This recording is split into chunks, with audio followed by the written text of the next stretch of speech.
Қайырлы күн, құрметті телегөрермен. Бүгінгі мәңгілік ел мұрагері бағдарламасының қонағы еңбек ардагері Барғанаев Дәулетбай Үсенбайұлы ағамыз. Ендеше тәжірибесі мол, парасат пайымы жоғары ел ағасымен сұхбатымызды бастайық.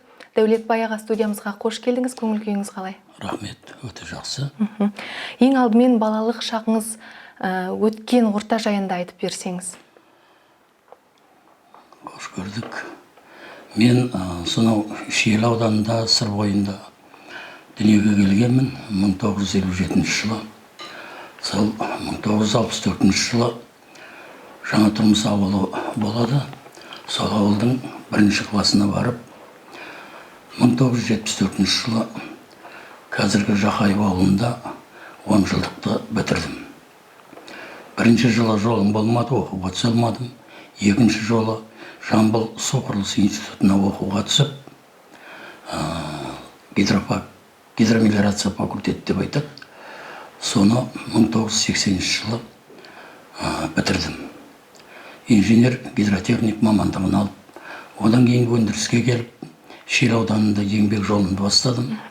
Осы жерде айтып өтсеңіз, инженер гидротехник мамандығын таңдауыңызға не себеп болды?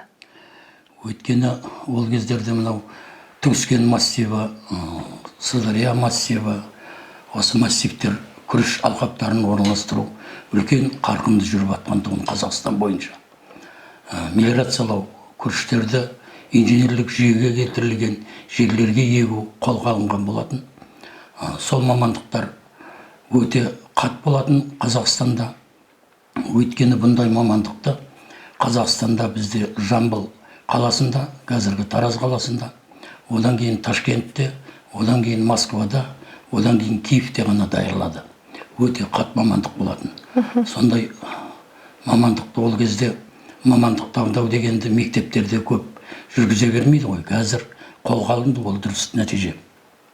Сол кездерде ағаларымыздың бұрын оқу бітірген жоғары оқу орындары, солардың ықпалыменен осы оқуға барып, екінші жылы жақ түсіп кетіп, бағымыз ашылып, қатардағы студент атанып, бақытты балалардың біреуі болып ер жеттік.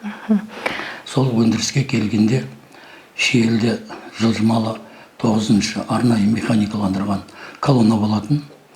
Бұл колонна Қызылорда облысы бойынша су деңгейлерін, ыза су деңгейлерін төмен түсіру, дренажды скважиналар қазуменен айналысатын болатын. Сондай мамандықпенен айналысып, бір қызығы 3 жылдың ішінде қатардағы жұмысшыны 8 ай күрек ұстап, монтажник болып жұмыс істеп, одан мастер, шебер дейді, прораб, аға прораб, начальник участка дәрежесіне дейін көтерілдім. Ол кездерде жаспыз, қоғамдық жұмыстарға тартады, партия ұйымдары. Сол мекемеде комсомол ұйымының хатшысы, одан кейін партия ұйымының секретары болып, қоғамдық негізде жұмыс жасадым. Ол өте менің ер жетуіме, қалыпты жұмыс істеуіме, жауапкершілігімнің халық алдындағы, еліміздің алдындағы үлкен ықпал тиді. Сол кездерде Төңкеріс колхозын басқарған Тоқбойын Бәкір деген ағамыз сол ПМК-да зейнеткерлікке шығып кеп жұмыс істейді екен.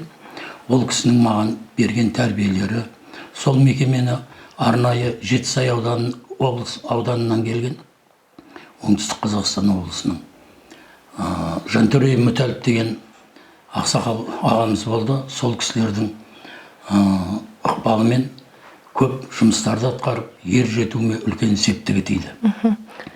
Кейіннен өз мамандығым бойынша ПМК 31-ші мекеме деген бар. Нағыз осы мелиорациямен айналысатын жер тегістеу мекемесі. Сол мекемеде 2 жылдай қызмет жасап, аудандық атқару комитет деген болды. Қазір оларды жастарға айтсаң күледі, сондай мекемелер болған ба деп. Сол мекемеде 1 жыл қызмет жасаған соң, аудандық партия комитетінің жанында білім қоғамы деген саяси мекеме болатын. Сол мекемеге жауапты хат шығып тағайындады. сол жауапты хатшылықты істедім. Облыста біздің басшымыз Айтбай Ыстықбаев деген ағамыз болды. Бұл да үлкен тәжірибе. Ол жерлерге ғылым кандидаттары, ғылым докторлары, лекторлар, түрлі орталық Москваға дейінгі мекемелердің басшылары, ағартушы, оқытушылар келіп, лекция оқиды, сол лекцияларды ұйымдастыру керек. Олардың қасында жүріп көптеген мағлұматтар алуға тура келді. Арасында өзім де шығып лекция оқимын. Сол лекция оқығанда дайындалып бару керек қой, түрлі жағдайларды. Міне, сол жерде мен 1,5 жылдай қызмет жасадым. Бір күні аудандық партия комитетінің бірінші секретары, қоғам қайраткері, елімізге белгілі Сейілбек Шауқыманов Шелде бірінші хатшы. Идеология жөніндегі, ішкі саясат жөніндегі бөлім бастығы Сүгірбаев Қалдыбай ағай шақырады. Барсам осындай, сені қазір бірінші хатшы қабылдайды жұмысқа. Әңгімелесуге шақырады, барасың, дайындалып бар деді. Аяқ астынан не дайындық керек? Енді оқып жүргенбіз, газет жүрмін, құлағымыз ашық, телевизор көреміз. Сонан бардым, сол кісі аудандық партия комитетіне нұсқаушылыққа мені қызметке ұсынылған екен. Соған беседаға шақырған екен. Әңгімелесуге. Көптеген сұрақ қойды. Кейін қызметтес болып, қолымда 1 жылдай жұмыс жасадым. Ол кісі одан кейін орталық комитетке ауысып кетті. Сол кеткенше ол кісінің жұмыс істеу тәсілі ерекше болатын. Сол жерлерде жүрген нұсқаушылар, ол кезде ұйымдастыру бақылау бөлімінде, сол нұсқаушыларға кітаптар береді ол кісі. 2-3 кітап бітеді, 1 айдың ішінде мен осы кітаптардан сендерден түсініктеріңді сұраймын дейді. Бірінші күні білмей кітапты оқып ұмытып қалам ғой деп, машинкаға да басып алып, ана кітаптың астынан керек жерлерін сыза беріппін. Соның барып бір аптада шақырды. Осын жаңа ішкі саясат бөлімінің басшысы қапа болып жүр. Қалдыбай ағамыз, сен оқып пен түсінігін жаздың ба, кәні деп, дағы кімдерге тапсырма беріпті дейді. Сөйтсе мен емес, барлық нұсқаушыларға тапсырма берген екен. Сонан кірдім, қолымда күнделікті жазып жүрген кітабым бар. Соны жазып арасына қойғанмын ғой. Сонан кәні айтшы деді. Сосын мынаны жазып сізге арнайы алып келдім деп, бір 15 пункттай ма жазыппын ішіне. Соны бердім. Сонан қай жерінде айтшы дейді. Аналарға парақтарын жазып қойғанмын ғой әрбір бетіне. Мынауың дұрыс екен. Сен кітапты сызғансың. Сенен кейін де кітап адамдар оқиды ғой деп бір ескертіп жасап, Сейілбек ағамыз сондай жасаған. Сонда қарап отырсам, ол кісі әрі біздің деңгейімізді кітапты оқи аламыз ба, одан түсінік айта аламыз ба, рас па оқығанымыз, әлде басқаша ма деген сияқты бір оқпен 2 қоян атып алады екен. Бұны кейін ер жетіп ауданда басқа да қызметтер істеп жүрген кезде Сейілбек Шауқыманұлы, сіз осындай сұрақтар қоятын едіңіз, өстейтін едіңіз деп айтсам, сол саған пайдаға жарады ма деп сұрақтар қойғаны әлі есімде. Мінекей сондай этаптардан өттік. Кейін сол 91 жылы Шиелде қайтадан нөмірі 45-ші жылжымалы механикаландырған колонна құрылды. Сол колоннаға басшылық жіберді аудандық партия комитеті. Ол жерде мен 7 жылдай қызмет жасадым. Жаман болған жоқ, абыроймен қызмет атқардық. Нарық келді, елге қиын жағдай болды. Енді мен бұрын активті білем, аудандық партия комитетінде істегенмін. Шаруашылықтармен біздің тығыз байланысты. Шаруашылығы аралық каналдар, жаңағы егіс танаптарындағы ішкі каналдарды тазалау көпшілігі біздің міндетіміз. Ол жерге барып қызмет жасаймыз. Енді колхоз-совхоздардың жағдайы нашар, ақша төлей алмайды. Мен ақша алмаған соң жұмысшыларға айлығымды бере алмаймын. Мінекей өте қиын жағдайлар болды.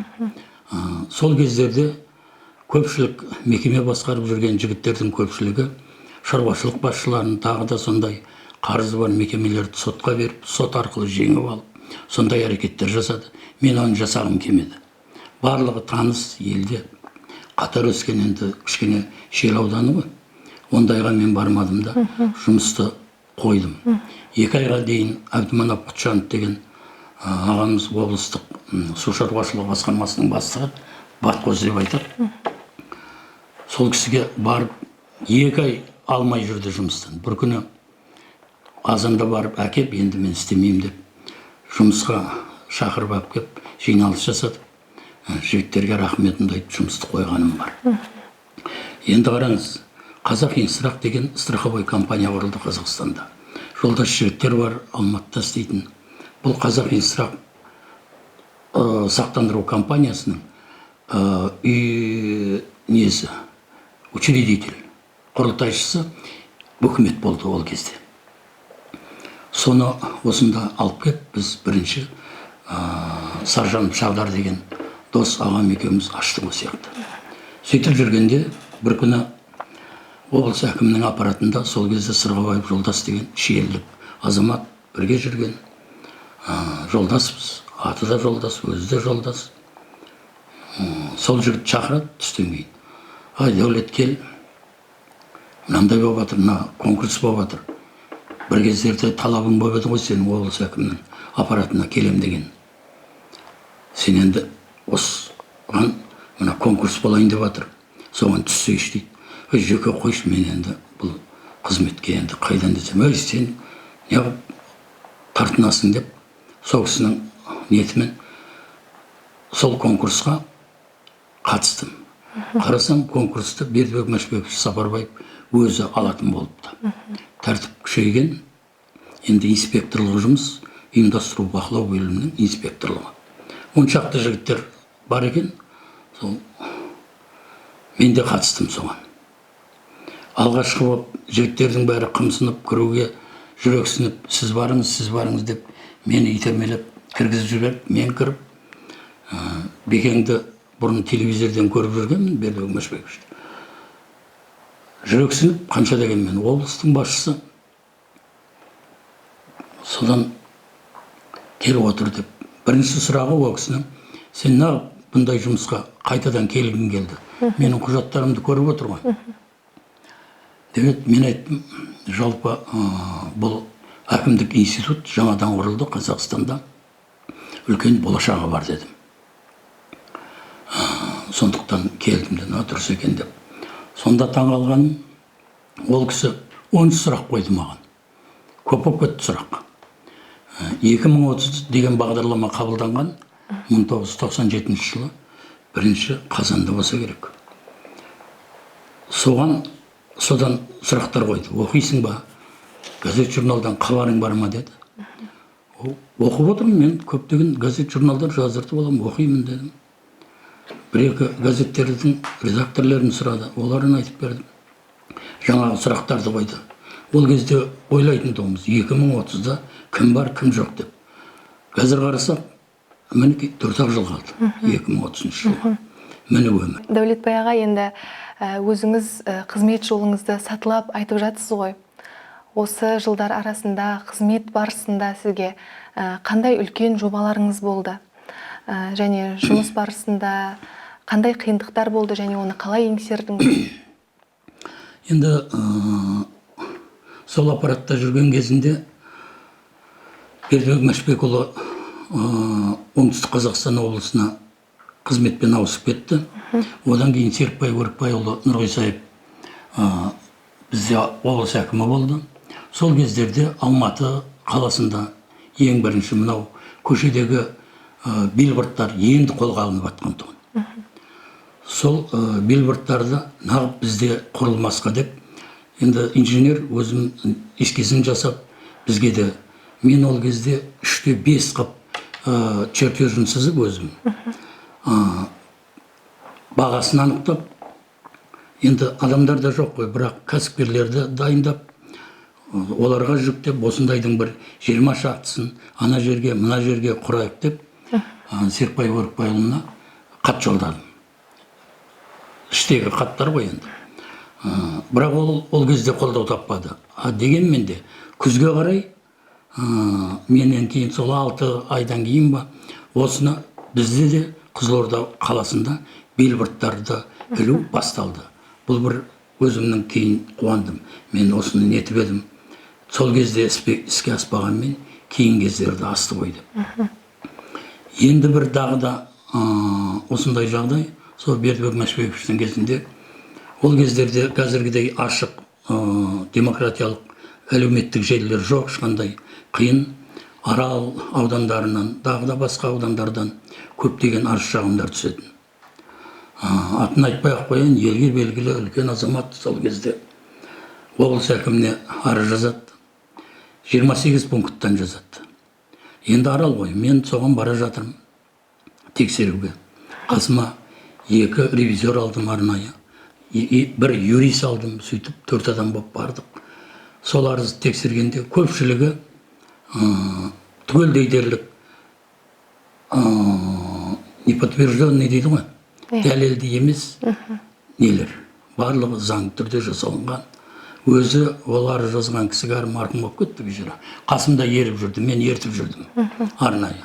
Ол жерде менің принцип ұстағаным, мен айттым, мен қызметтік көлікме жүрем, сіз жүрем десеңіз, менің қасымда жүресіз. Менің қасымда ревизорлар бар, заңгерлер бар. Төртеуміз, 4 көзіміз түгел отырып, тексеру жүргіземіз. Сол жерде сіз ашық пікірлеріңізді айтып отырасыз. Мен ол кісіні қатыстырмасам да болады оған. Бірақ мен солай жасадым. Мінекей, осы арыз тексеру маған оңай болған жоқ. Ол кісі менің қолымнан алып барған арызды тартып алғанында болды. Мен ол кісіге ешқандай қарсылық көрсетпедім.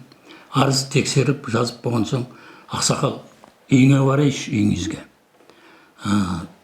Сіздің тұрмысыңызды көрейінші, сіз елге қамқор болып жүрген адам екенсіз, көке, деп үйіне бардым мен. Сонда кемпірі бар екен, кемпірін айтты, мына көкеміз осындай батылдау кісі екен деп, деп қазақша айтқанда, ой, қақ басқа қой деймін, қоймайды деп анамыз шырылдады. Дейді ана кісі, қатты айтты ғой, сен неға оны сұрайсың дейді кемпіріне. Мінекей, осы сұрақтар үлкен сұрақ болды. Ол кісі мен кейін жазған, жауап жазып келгеннен кейін екінші рет дағы да жазыпты.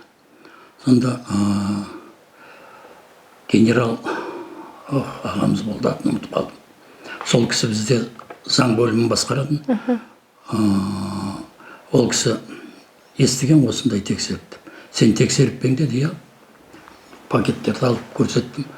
Деп, ол кісі де кейін сен дұрыс тексерткен екенсің деп маған келген. Мен осындай жауап жұптар, бұл бір ғана жұмыс. Ол оңай болған жоқ дегенде. Міне сол инспектор кезімде. Өзіңіз басшылық салада көп қызмет еттіңіз ғой аға, көп жылдар бойы. Сол кезде өзіңіздің таңдаған мамандығыңыз, инженер-гидротехник мамандығыңыз пайдасын тигізді ме? Міндетті түрде. Өйткені бұл мамандық өте жауапты мамандық. Біздер салған инженерлік жүйеге келтірілген егіс алқаптарында судың бір қалыпты жүруі, каналдардың өз деңгейінде салынуы, олардың келер командаға бір каналдың екінші каналға суының екпен ағуы, бір отметкіде дейді ғой, енді бір нүктелік деңгейде ағуы, бұл үлкен жауапкершілік. Қазір сол жерлерде, мысалға Шиеліде, көптеген 3 жыл жұмыс істедім осы жүйеде. Сонда қарасам, қазір сол жерлерден жұрттар егін егіп, шаруашылықтар. Әлі күнге дейін өздерінің күріштерін орып, басқа да дақылдарын, себоборот тәртібін сақтап, жұмыс жасап жатыр, тіршілік жасап жатыр. Соған мен қуанамын мысалға. Өте керемет. Енді өзіңіз Шиелі ауданының құрметті азаматысыз. Шиелі ауданының ардагерлер кеңесінің төрағасысыз. Осы ретте қандай қызметтер атқарылып жатыр қазіргі таңда? Кешіріңіз, мен ардагерлер кеңесінің ол жақта жоқпын. Мен ол жақта құрметті азамат атағы бар менде тек қана. Бірақ елдің азаматы деп мені әрдайым аудандағы түрлі іс-шараларға шақырып тұрады. Оған аудан әкімінің аппаратына, аудан әкіміне, сондағы актив азаматтарға мен өзімнің ризашылығымды білдіремін. Өзіңіз енді жас буынға еңбек ардагері ретінде қандай ақыл кеңес айтасыз?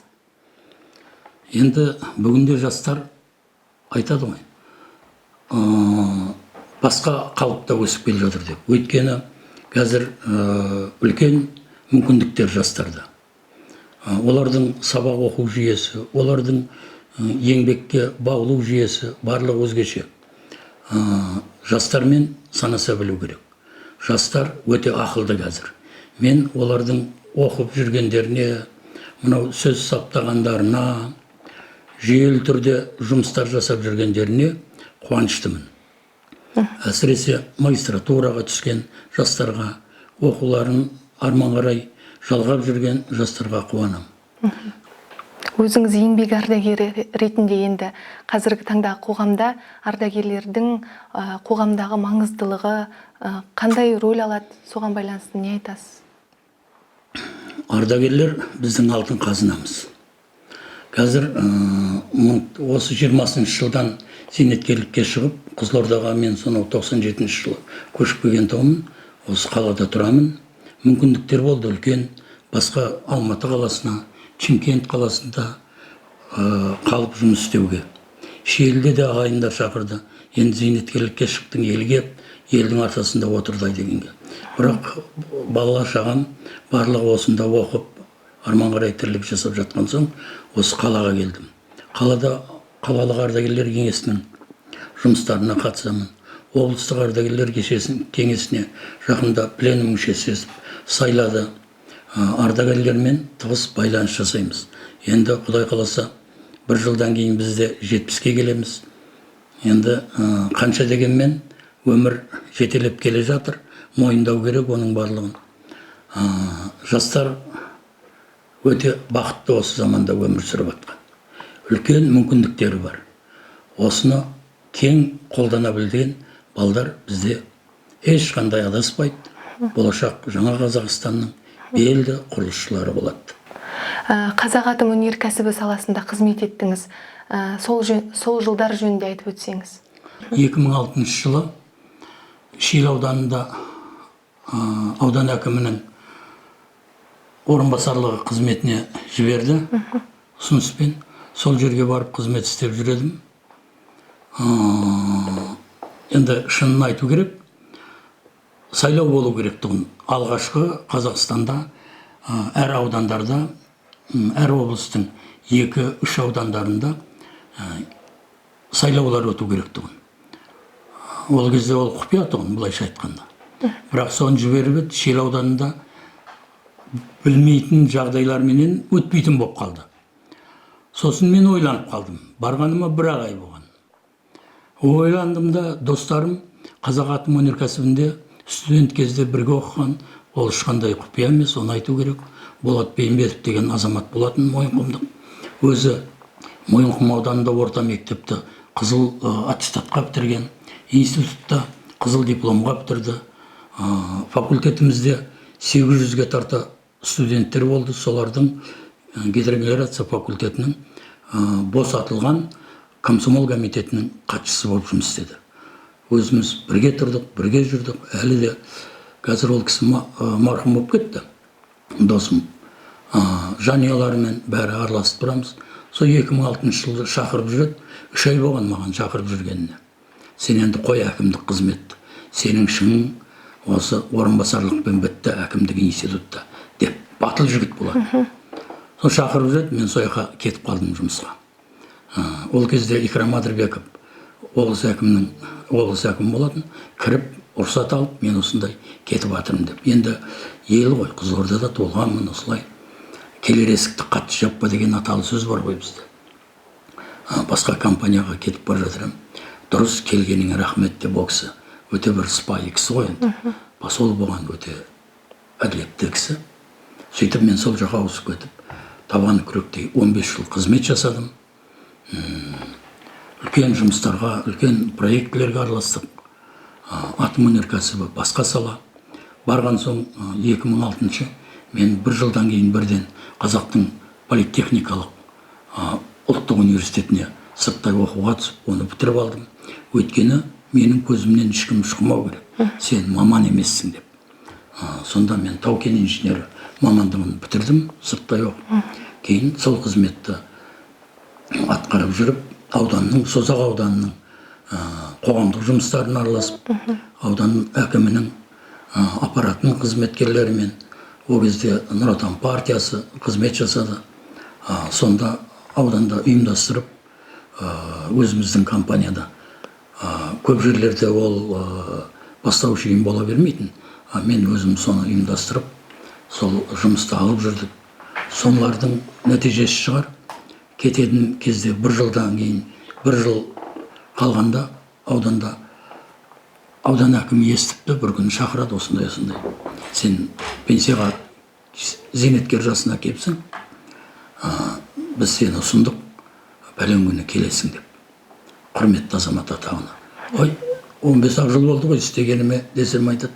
15 жыл аз емес, біраз уақыт, сені ел таниды, жер таниды деп жігіттер сонда ауданның үлкен жиналыста Созақ ауданның құрметті атағын берді.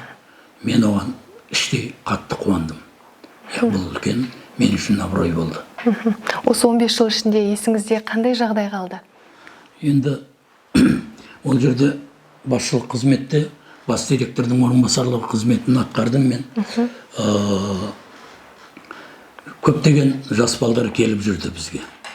Жас балдар, біздер сол городокта тұрдық, кішігірім қалашық, 5000 адам тұрады ол жерде. Барлығы металлургтер дейміз, біздер енді тау-кен инженерлері ғой. Квартирада, пәтерде тұрады көбісі.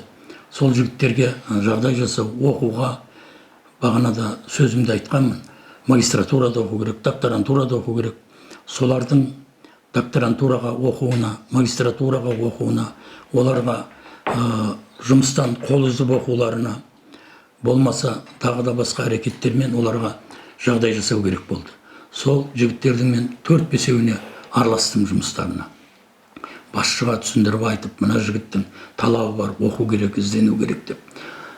Сол балдар келген кезінде тәжірибелі үлкен мамандар бар. Мұнда орыс халқы тиянақты жүреді ғой көбісі. Ол қазақтың жігіттері өссін деп көбісі ойлай бермейді. Оның да ішінде азаматтары бар. Наставник қып, бекітіп аналарды, жас мамандарды. Осындай жұмыстарды істедім. Қазір мен қуанам. Сол жігіттердің 4-5-еуі біздің Қазақстанда тау-кен саласының үлкен жауапкершілік шектеулі серіктестіктерінің бас директорлары болып қызмет жасап жатыр. Әрдайым хабарласып тұрады, мейрамдарда телефон шалып, құттықтап тұрады. Мен сол жігіттерге қуанам. Дағы да басқа жігіттер кез келген конкурстарға түсіп, өзінің саласында. Ана мекемелерге, біздің салада әр мекемеде айлықтар әртүрлі. Сол айлықтары көп жерлерге желі арқылы конкурстарға қатысып, ауысып кеткен жаттарын, жағдайларын айтып, хабарласып тұрады. Мен соған қуаныштымын мінекей. Енді өзіңіз Шиелі ауданының құрметті азаматысыз. Қазақ атом өнеркәсібі саласына еңбегі сіңген қызметкерсіз. Бұндай атақтар сіз үшін нені білдіреді? Енді бұл атақтар мүмкін біреулерге қажет емес шығар, біреулерге қажет шығар. Бірақ бұндай дәрежеге атаққа жету үшін тек қана өзіңнің күнделікті 8 сағаттық жұмысыңды барып атқарып келіп, мен басқа нәрсе білмеймін деген қағидат ол дұрыс емес. Біз сол қоғамда жұмыс істеп, сол жерден айлық алып, елмен етене араласып жүрген соң, елдегі болып жатқан түрлі қоғамдық жұмыстарға атсалысып жүруіміз керек. Ол әрбір азаматтың міндеті болу керек. Мен бағана айтып кеттім ғой, соны 80 жылдары оқып бітіріп келгенде, жаңағы Бәкір Тоқбаулин, Жантөрей Мүтәліп ағалардың қамқорлығында жүргенде, сол кісілер қоғамдық жұмыстан ажырама, қоғаммен бірге жүр деп маған айтқан. Міне осы қағидатты мен ұстаймын. Сондықтан да қоғамдық жұмыстардың көп жерінде айлық еш нәрсе бермейді ғой. Кейбіреулер ойлайды, босқа уақытың кетіп жатыр дегенде жоқ. Біз осындай өткен іс тәжірибемізді болашақ ұрпаққа ақыл, насихат ретінде тыңдап атқандарына нағып айтпасқа. Бұл өте қажет дүние. Сондықтан да қалай мысалға егін егеміз, тал егеміз, соған су құймасаң арман қарай ол өсіп өнбейді ғой. Оны да күтіп баптап жүру керек. Адам халықпен араласып, халықпен етене жұмыс жасағанда өзін бақытты сезінеді деп ойлаймын. Жалпы адам еңбек жолында, қызмет жолында, қоғамдық жұмыстарда табысты болу үшін қандай қасиеттер болу керек адамның бойында? Адамда ең бірінші кішіпейіл болу керек. Менмендік ешкімді жетілдіре бермейді. Азаматқа ең қажетті өтірік айтпау керек. Пендешілікке бармау керек. Қол таза жүру керек. Енді әттеген айлар көптеп шығып жатады. Әріптестеріміздің арасында пендешілікке барып жатады.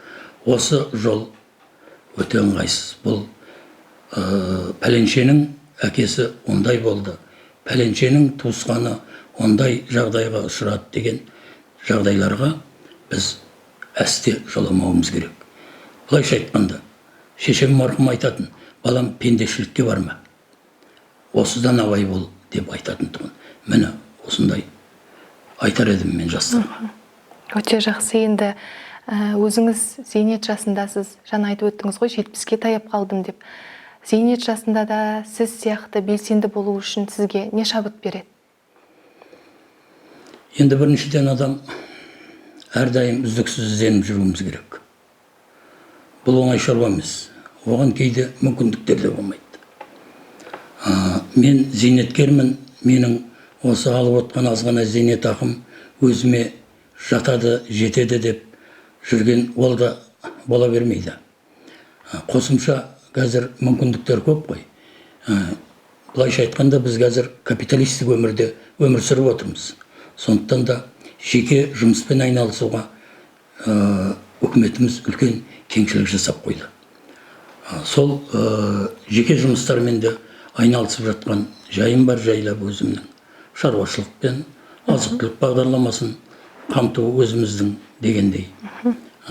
Осыларды қоса алып, жаңа айттым ғой, қоғамдық жұмыстарға араласып тұру керек.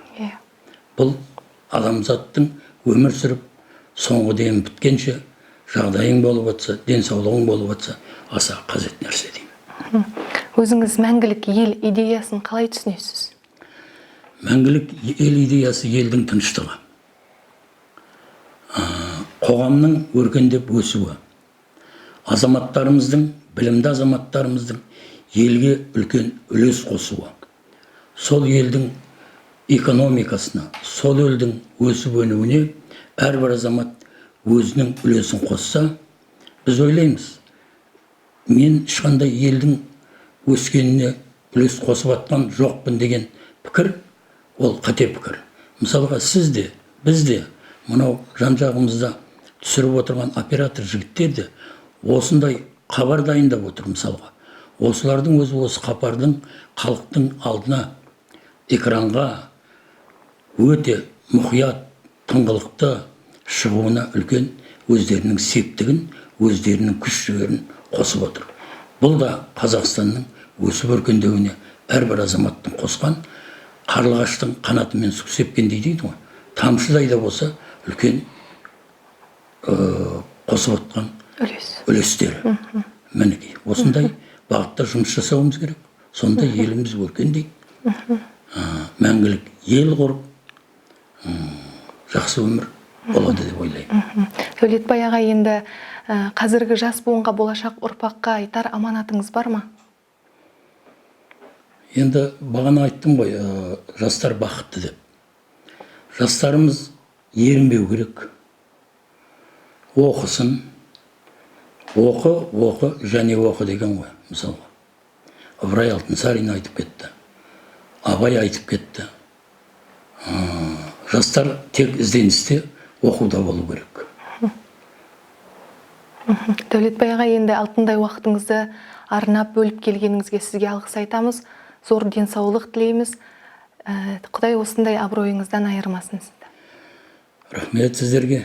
Мен де өзімнің телевидениенің құрылтайшысына, жүргізіп отқан сізге, оператор азаматтарының барлығына өзімнің ризашылығымды білдіремін. Шақырғандарыңызға рахмет. Құрметті телекөрермен, бізге берілген уақыт осымен өз мәресіне жетті. Келесі кездескенше сау саламатта болыңыздар.